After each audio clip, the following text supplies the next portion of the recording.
திரிசூல நாயகியே தீக்கணையில் வாழ்பவளே ஓங்கார ரூபிணியே உடுக்கை ஒலி கேட்பவளே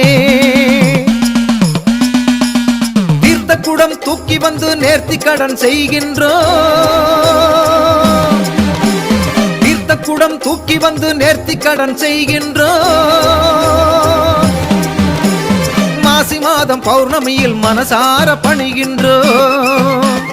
மாசி மாதம் பௌர்ணமியில் மனசார பணிகின்றோம்